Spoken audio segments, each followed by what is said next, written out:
Good morning, students. Today I will teach you about pH scale. यानी scale which measures the concentration of hydrogen ion. Hydrogen ion.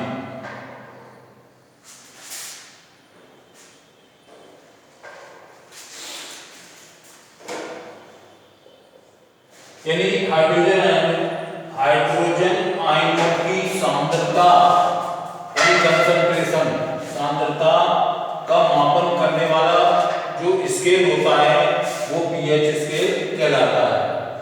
अब इस pH scale का अगर हम देखें तो मतलब ये 0 से लेकर 14 नंबर तक ये नंबर पड़े हुए होते हैं। इसमें जो मिडिल पॉइंट जो होता है मिड पॉइंट वो मतलब होता है न्यूट्रल।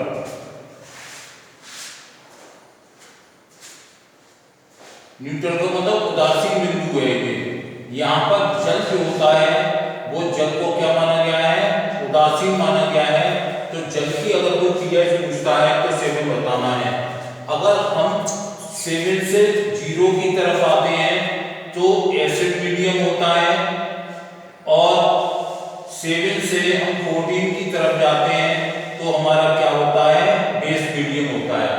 यानी इस स्केल पर 7 से बिलो जो होता है वो एसिड मीडियम होता है और अगर 7 से ऊपर चला जाए तो बेस मीडियम होता है।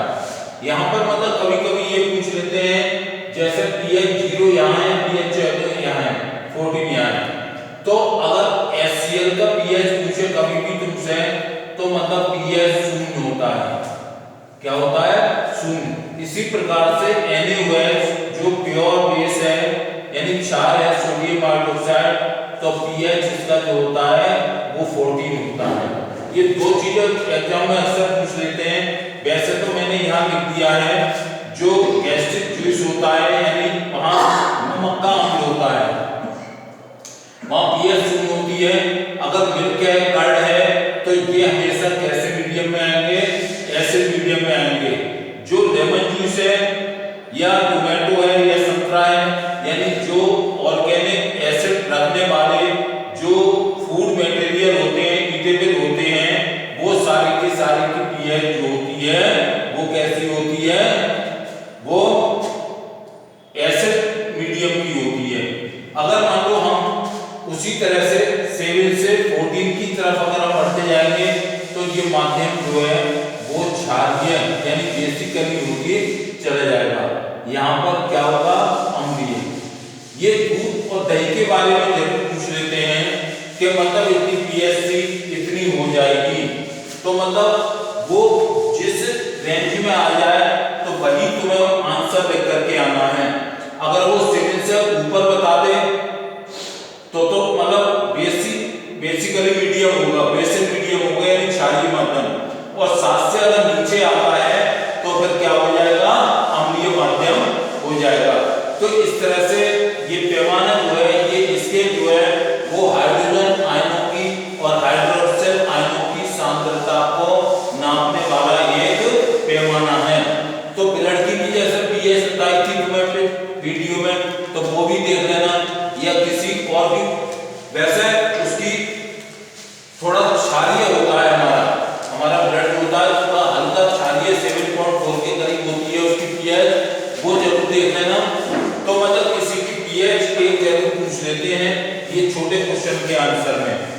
Then I will start the importance of pH in daily life.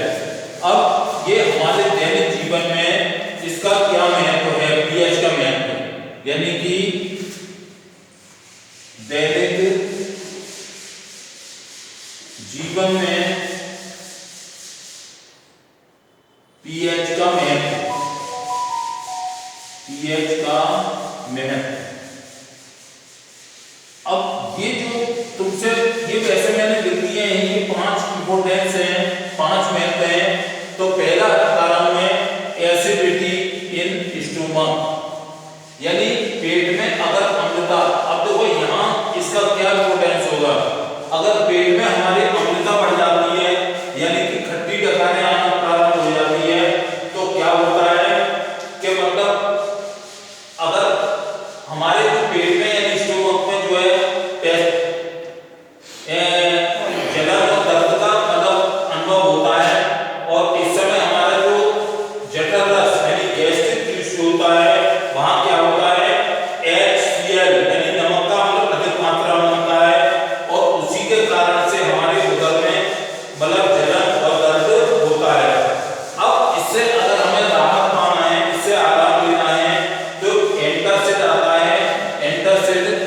इसको दूर करने के लिए एंटासिड, पिछले वीडियो में भी बताया था, ये वीक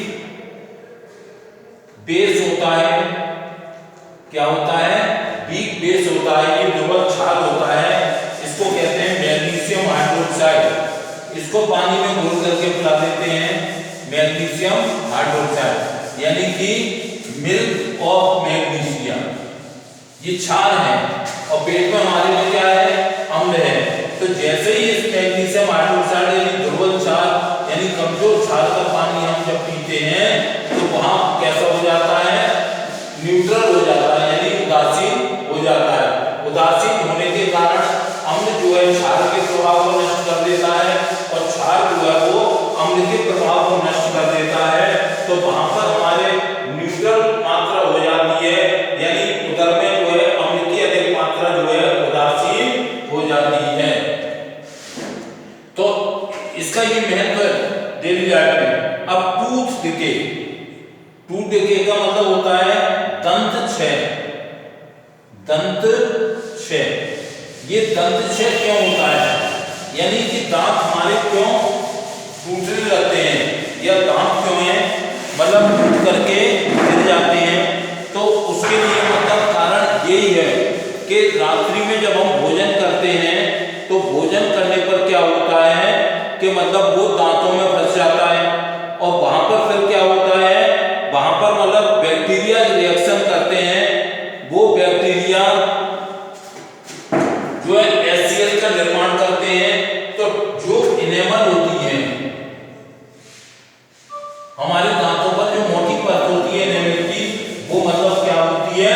टूटने लगती है। वैसे हमारे जो माउथ का पीएच होता है वो 6.5 होता है, यानी माउथ पीएच कितनी होती है? 6.5 होती है। जब हमने तुम्हें 7th चैप्टर में मतलब डाइजेशन फूड बताया था तब भी बताई थी कि मुख में जो डाइजेशन होता है फूड का वो क्षारीय माध्यम में ही होता है, क्यों? वहां पर एंजाइम निकलते हैं सेरेब्रल ग्लैंड से, एमाइलेज और कौन से enzyme? Amylase, saliva amylase, toluene, ये मतलब उसी माध्यम में काम करेंगे। कौन से माध्यम में?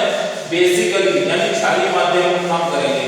अब हमने रात को खाना खाया, दांतों में हमारे भोजन फंस करके रह गया, तो वैसे ही बैक्टीरिया जो है हमारे भोजन में जो होते हैं वो मतलब रिएक्शन करते हैं और उस समय वो पीएच जो है 6.5 से लेकर के 5.5 तक आ जाती है। तो पीएच का मान डाउन हो गया, 5.5 आ गया, तो किसमें आ जाएगा? 0 से 7 यानी अम्लीय हो जाएगा। और वो मतलब हमारी जो है इनेमल को नष्ट करना प्रारंभ कर देती है। और इनेमल नष्ट हो जाती है तो इसके लिए हम क्या करें कि रात्रि का जब हम भोजन करते हैं तो हमें टूथपेस्ट करना चाहिए, यानी मंजन करना चाहिए। और अगर क्षारीय मंजन आता है, कैसा मंजन? क्षारीय मंजन।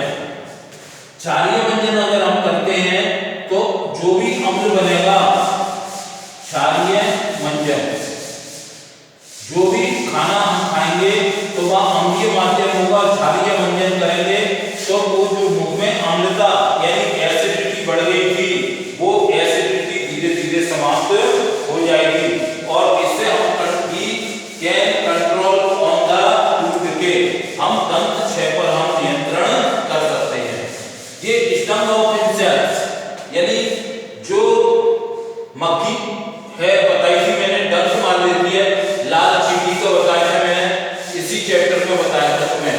तो मक्खी जब डंक मारती है तो वहां पर क्या होती है? मतलब जलन और दर्द होता है। कहां पर? क्योंकि डंक में क्या होता है? मतलब एसिड होता है। कौन सा होता है? एसिड होता है। किसमें? स्टंग में। तो वो जैसे ही स्किन पर डंक मारेगा तो इसका सीक्रेशन होगा, किसका? स्त्राव। किसका होगा? एसिड का। और एसिड जब होगा तो इसका परिणाम ये होगा कि जहां पर डंक मारा है वहां पर जलन और दर्द प्रारंभ हो जाएगा। अब ये जब होगा ये प्रभाव पड़ गया तो चावल जलन कम होगी। वैसे ही एक पदार्थ आता है सोडियम बाइकार्बोनेट, या इसको बोलो सोडियम हाइड्रोजन कार्बोनेट। ये इसकी प्रवृत्ति, इसकी टेंडेंसी कैसी होती है, क्षारीय होती है। और क्षारीय होने के कारण वहां पर जलन और दर्द जो है वो कम हो जाती है। तो ये ध्यान रखना है इसमें कि यहाँ पर जो है NaSCO3 जो है वो सोडियम हाइड्रोजन कार्बोनेट जो है उसी स्थान पर करते हैं जहां पर दर्द मारते हैं, जिससे अम्ल का प्रभाव नष्ट हो जाता है। अब एक आती है एसिड रेन। एसिड रेन में भी एसिड शब्द लग गया, इसका मतलब है कि यहाँ पर जो है इस तरह की पीएच होगी, यानी केवल 5.5 के करीब होगी पीएच। अब क्या होता है, जैसे पॉल्यूटेंट होते हैं, प्रदूषक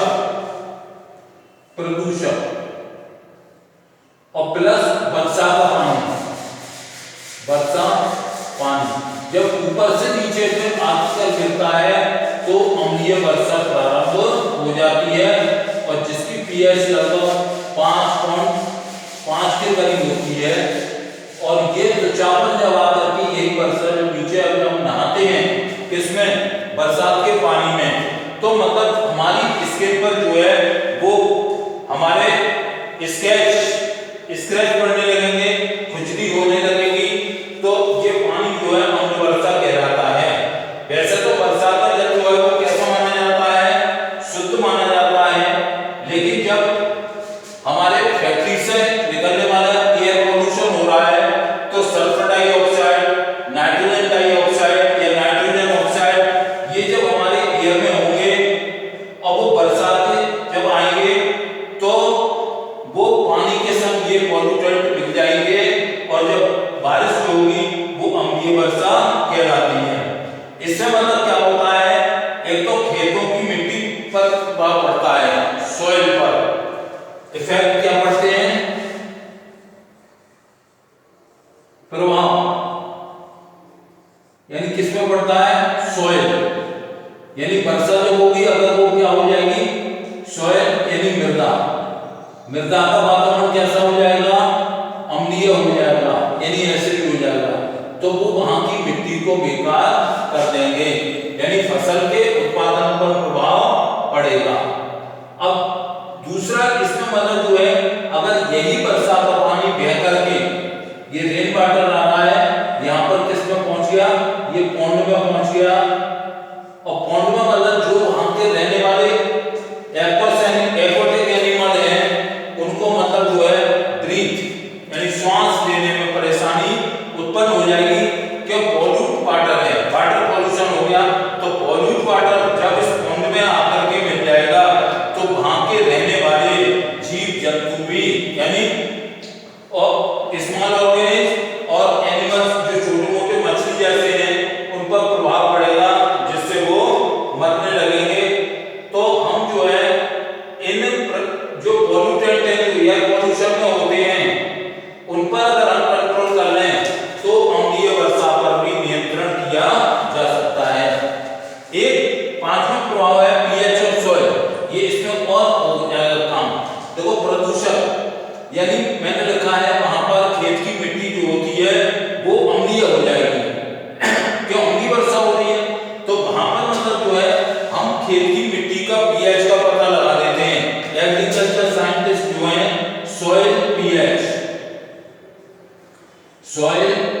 पीएच ऑफ सॉइल, इसका पता लगा देते हैं कि इस मिट्टी में अम्लीय है या मिट्टी ज्यादा क्षारीय है या उदासीन है, तो कोई परेशानी नहीं है।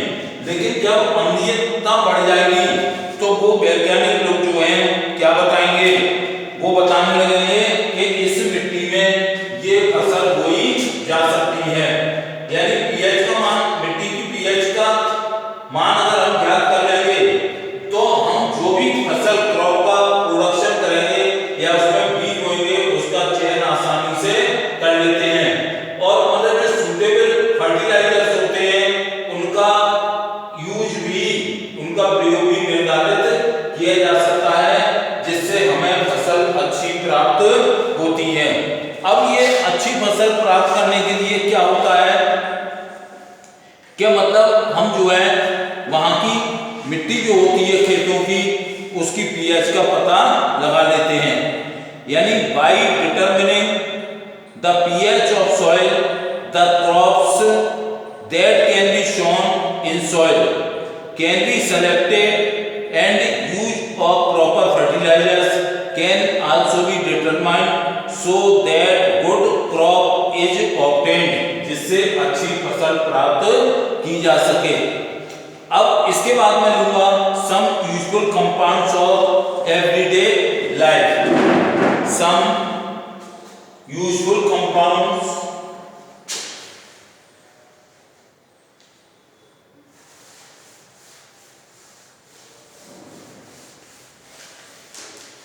ये इसके लिए किताब जरूर देखना, मैं केवल बोल ही रहा हूं, ज्यादातर बोर्ड पे भी लिखने की कोशिश कर रहा हूं।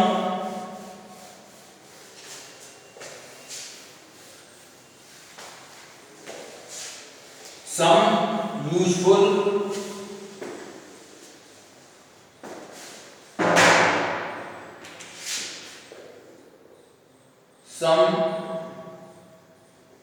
useful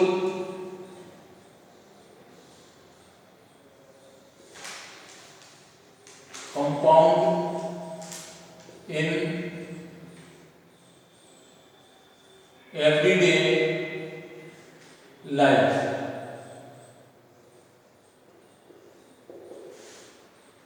यानी दैनिक जीवन में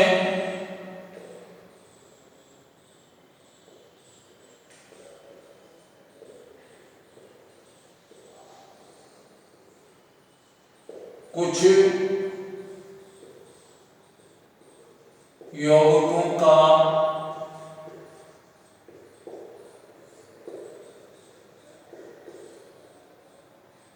उपयोग। तो सबसे पहले मैं दैनिक जीवन में जो जो चीज काम में आती है हमारे में, उसमें सबसे पहले बात करूंगा NaCl। NaCl का मतलब होता है सोडियम क्लोराइड। सोडियम क्लोराइड का मतलब साधारण नमक, साधारण नमक। अब देखो इसका यूज जो है, हम कोई भी घर पे जब किचन में किसी भी प्रकार की दाल का बनाते हैं या कोई वेजिटेबल यानी सब्जी बनाते हैं, तो सब्जी में या दालों में जो है वो नमक का उपयोग किया जाता है। तो इसे साधारण भाषा में क्या कहते हैं, नमक। साधारण भाषा में क्या कहते हैं, नमक। तो ये pH = 7, इसकी pH 7 है, उदासीन है, क्योंकि अम्ल और क्षार के उपयोग से जैसे NaOH प्लस HCl ये मिल जाएंगे तो बन जाएगा NaCl बन जाएगा। क्या बन जाएगा, NaCl प्लस H2O। तो ये उदासीनीकरण अभिक्रिया यानी न्यूट्रलाइजेशन रिएक्शन का एग्जांपल भी है। तो ये जो सोडियम क्लोराइड बना, ये कैसे प्राप्त हमें होता है, तो इसके लिए हम सी वाटर जो समुद्री पानी, समुद्री जल या खारा पानी, साल्टी वाटर, खारा पानी यानी सी वाटर एंड साल्टी वाटर, कोई भी अथवा करके ले लो, साल्टी वाटर। इसकी वेपराइजेशन यानी कौन सी विधि होती है काम में, बाष्पीकरण से काम में लेते हैं। तो बाष्पीकरण के द्वारा हमें जो है सोडियम क्लोराइड के क्रिस्टल प्राप्त होते हैं। अब इसमें कुछ अशुद्धियां होती हैं, अब जो अशुद्धियां होती हैं वो इम्प्योरिटीज,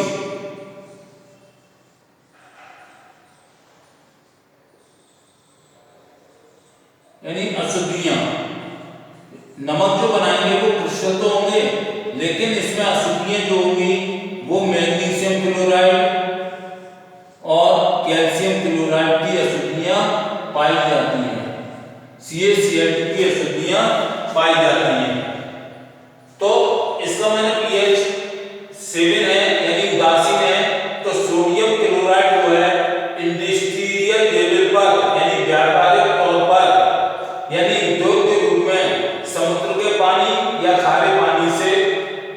बनाया जाता है।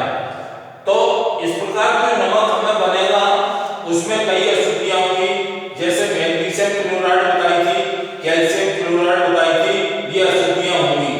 तो हमें इससे शुद्ध प्राप्त करने के लिए तो NaCl के संतृप्त विलयन से बड़ी बड़ी जो पॉट होते हैं, टंकियां होती हैं, उसमें हाइड्रोजन क्लोराइड गैस प्रवाहित करते हैं।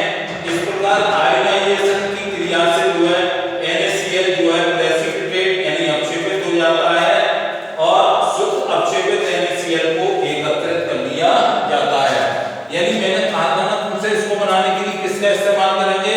समुद्री जल का या खारे पानी का इस्तेमाल। तो खारा पानी किसके कारण होता है?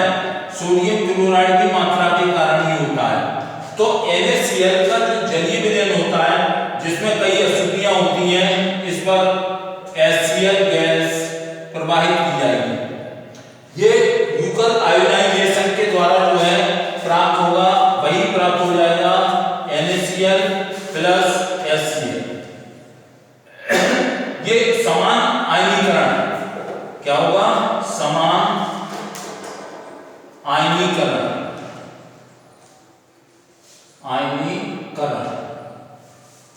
के द्वारा जो है भाई देखो Na इधर के Cl से मिलेगा, H इधर Cl से मिलेगा, तो कोई पदार्थ बनेंगे तो आयन समान है, तो समान आयनीकरण की क्रिया के द्वारा NaCl प्राप्त होता है।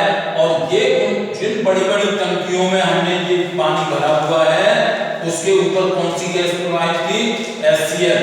उससे जो है नमक जो है यानी NaCl जो है नीचे प्रेसिपिटेट अवक्षेपित हो जाता है।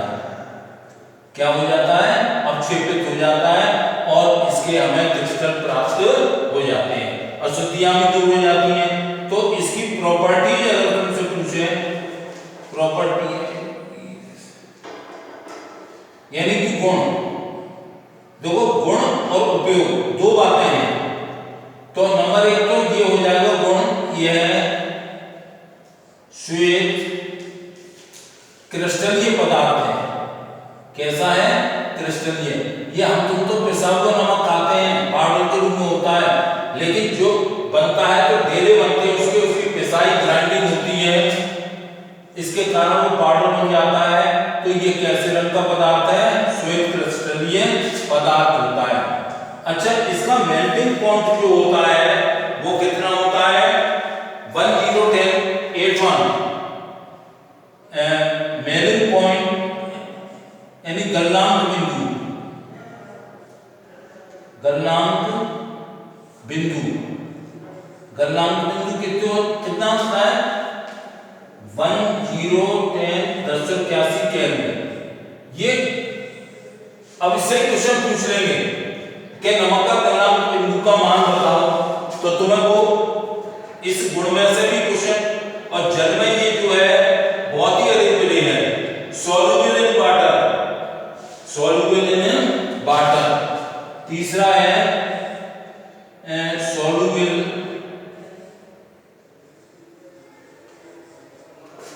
यानी मोर सॉल्युबल कर दो, more soluble in water.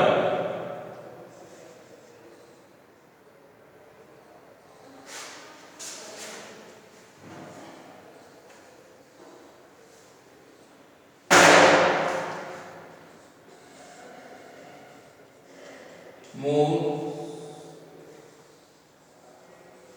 soluble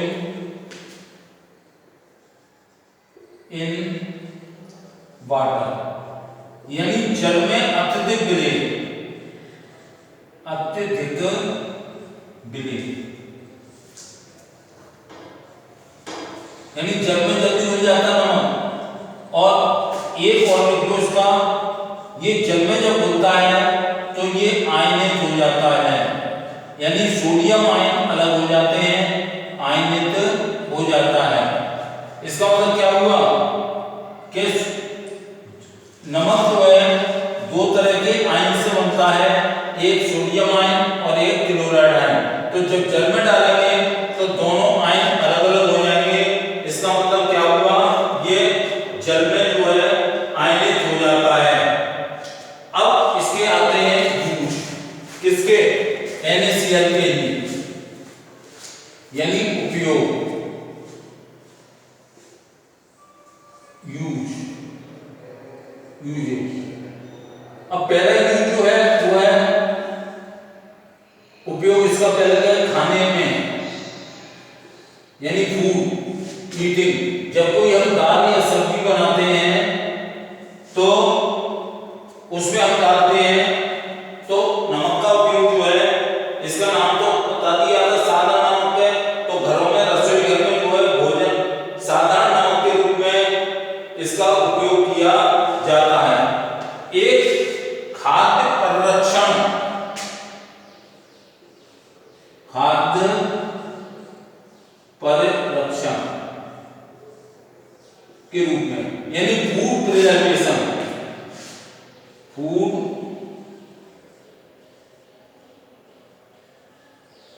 preservation.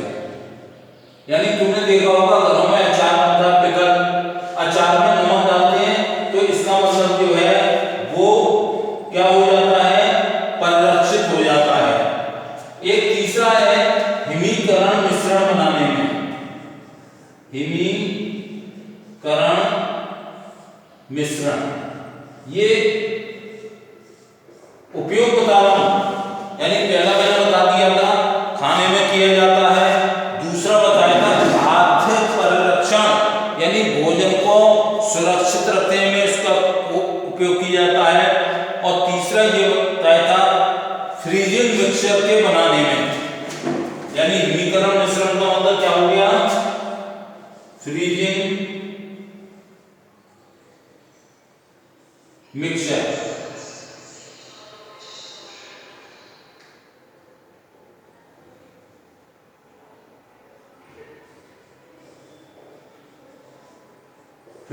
ये फ्रीजिंग मिक्सचर जानते हो, ये मटके में, मतलब कुल्फी जो जमाते हैं वहां मटके में हम बर्फ के टुकड़ों के साथ साथ नमक डाल देते हैं, नमक डाल देते हैं तो इसका मतलब ये हुआ कि वहां पर वो हिमीकरण मिश्रण बन करके तैयार हो जाएगा और जो है कुल्फी जम करके तैयार हो जाएगी, यानी जमाने वाला पदार्थ। एक इसका उपयोग जो किया जाता है, जैसे सोडियम हाइड्रोक्साइड NaOH, NaSCO3, और एक उपयोग हो सकता है इसका Na2CO3, यानी ये कह सकते हैं कास्टिक सोडा,